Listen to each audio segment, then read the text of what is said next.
ಈ ಹಲವಾರು ಬಗೆಯ ಹಲವಾರು ವಿಧಾನದ ವಶೀಕರಣ ತಂತ್ರಗಳನ್ನ ನಿಮಗೆ ತಿಳಿಸ್ಕೊಟ್ಟಿದ್ದೀನಿ. ಇವತ್ತು ನಿಮಗೆ ತಿಳಿಸ್ಕೊಡ್ತಾ ಇರೋದು ಕೊಳ್ಳೇಗಾಲದ ತುಂಬ ಪ್ರಭಾವಶಾಲಿಯಾದಂತಹ ವಶೀಕರಣ ತಂತ್ರ.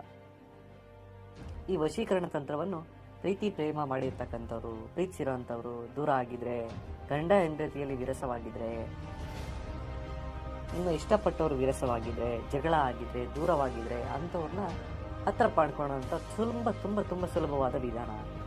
ಈ ವಶೀಕರಣ ವಿಧಾನವನ್ನು ವೀಕ್ಷಕರೇ ಕೇವಲ ಒಳ್ಳೆಯದಕ್ಕೆ ಮಾತ್ರವನ್ನು ಬಳಸ್ಕೊಬೇಕಾಗುತ್ತೆ. ಕೆಟ್ಟ ದುಶ್ಚಟಗಳಿಗೆ ಇದನ್ನು ಬಳಸ್ಕೊಳ್ಬಾರ್ದು ವೀಕ್ಷಕರೇ.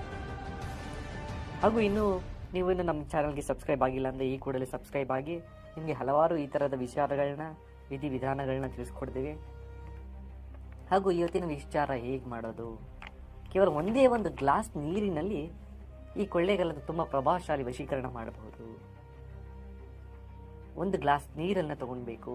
ಗ್ಲಾಸು ತುಂಬ ಶುಚಿಯಾಗಿರಬೇಕು. ಅದರಲ್ಲಿ ಯಾರು ನೀರು ಕುಡ್ದಿರಬಾರ್ದು ಅಂತ ಹೊಸ ಗ್ಲಾಸಲ್ಲಿ ಅಥವಾ ಗಾಜಿನ ಗ್ಲಾಸಲ್ಲಿ ನೀರು ತುಂಬ ಶುದ್ಧವಾದ ನೀರು ಅಂತ ಹೇಳಿದ್ರೆ ಯಾವುದು ಎಂಜಿಲು ತಾಕಿಲ್ಲದಂತಹ ನೀರು, ಬೋರ್ವೆಲ್ ನೀರಾಗಿರಬಹುದು ಅಥವಾ ಕೊಳಾಯಿಂದ ಬರ್ತಕ್ಕಂಥ ಡೈರೆಕ್ಟ್ ನೀರನ್ನು ಆ ಗ್ಲಾಸ್ ಮೇಲೆ ಹಿಡಿದುಕೊಂಡು ಅದಕ್ಕೆ ತುಂಬ ನೀರು ತುಂಬಿ ಒಂದು ನಿಂಬೆ ಹಣ್ಣು ತೆಗೆದುಕೊಳ್ಬೇಕು ವೀಕ್ಷಕರೇ.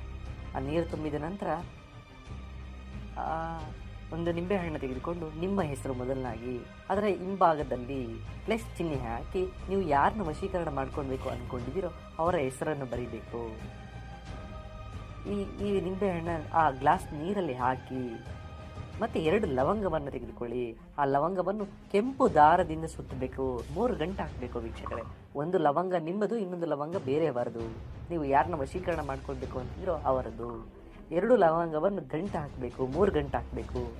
ಕೆಂಪು ಅಥವಾ ಹಳದಿ ದಾರದಲ್ಲಿ, ಅರಿಶಿನ ಹಚ್ಚಿದಾರಂಥ ದಾರದಲ್ಲಿ ಗಂಟೆ ಹಾಕಿದ ಲವಂಗವನ್ನು ಆ ನೀರಲ್ಲಿ ಮತ್ತೆ ಹಾಕಬೇಕು.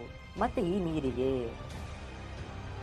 ಒಣಗಿದ ಮೆಣಸಿನಕಾಯಿ ಅಥವಾ ಹಸಿ ಮೆಣಸಿನಕಾಯಿ ಬರೀ ಬೀಜಗಳನ್ನು ಸ್ವಲ್ಪ ಹಾಕಬೇಕು ವೀಕ್ಷಕರೇ, ಸ್ವಲ್ಪ ಪ್ರಮಾಣದಲ್ಲಿ.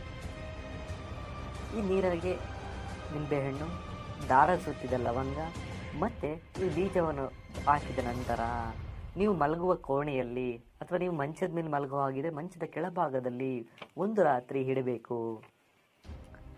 ಮರುದಿನ ಎದ್ದು ಅದನ್ನು ಯಾವುದಾದ್ರು ಗಿಡದ ಹತ್ರ ಅಥವಾ ಯಾರು ತುಳಿದಿರೋ ಜಾಗದಲ್ಲಿ, ಯಾರು ನೋಡದ ಹಾಗೆ ಚೆಲ್ಬಿಡಿ.